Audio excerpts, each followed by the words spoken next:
A young boy enters the jungle for his first hunt. A powerful president crashes from the sky. A mad villain wants to make the world burn.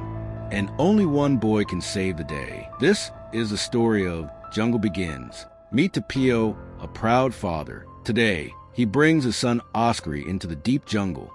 It's a special day, Oscary's first hunt, in their tribe. A boy becomes a true hunter only if he survives 24 hours in the wild and hunts a deer alone. But Oscary, he can't even pull his bowstring. An old hunter shakes his head and says, "This boy is not ready." But Tapio replies with confidence, "He's my son. I believe in him." Oscary is given a truck, some food, water, and is sent into jungle alone. Far above, Air Force One flies with the President of the United States, Mr. Moore. He's with his bodyguard, Morris. But suddenly, boom, missiles are flying. Something's wrong. A mad villain named Hazar is attacking. From a helicopter, over the jungle, he's dropping missile boxes and has one evil plan: kidnap the president and film his death. The president's plane loses power. Systems crash. Morris grabs the president, locks him in a safety pod, and throws it out of the plane. Others try to escape too, but their parachutes fail. One soldier yells, "Something's not right." Morris pulls out a gun and shoots him, then jumps out with a working parachute. What just happened? Back in the jungle, Oscary sees fire falling from the sky. Suddenly, a strange pod lands near him. Inside a man. He writes a password on the window. Oscary enters it. The pod opens. It's the President of the United States. At first, Oscary doesn't believe him, but when Moore shows his passport, the truth hits him. Meanwhile, the military sees everything on satellites. They call in a retired CIA legend, Herbert. Morris and Hazar find an empty pod. Now, they're hunting down the president.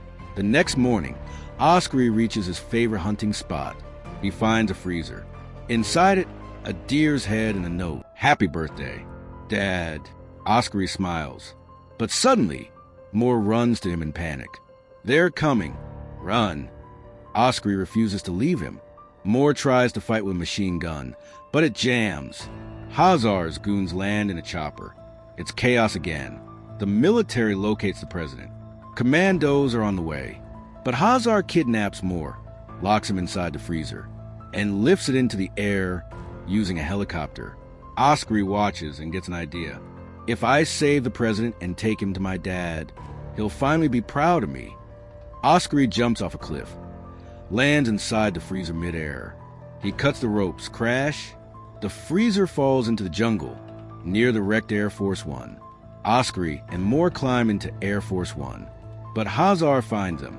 He plants a bomb, then starts strangling Moore with a plastic wire. Oscary smashes a gas cylinder on Hazar's head. Hazar grabs a gun, but it doesn't fire. Moore grabs it and bang! Hazar's finally dead. But Morris is still alive, shooting from a helicopter. Moore builds a last-minute escape pod using airplane chairs. Oscary fires an arrow straight into Morris's chest. Boom!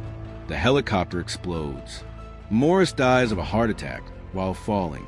Back at the jungle gate, Tapio waits in his car. Suddenly, fish start falling on the car. Army commandos rush in and arrest all the hunters. Then, from the jungle, Oscary and the president walk out. Tapio runs to his son and says, "You did it!" A proud moment. Cheers. Celebration. Oscary is finally a hunter. But wait! At the White House, the vice president walks into the bathroom. He meets Herbert, and then, bam! Herbert kicks him into a toilet and kills him. Twist reveal. Herbert and the vice president were working with Hazar all along. Fade to black. If that wild jungle ride blew your mind, hit that like button, and don't forget to subscribe for more crazy action stories every week. Until next time, stay adventurous.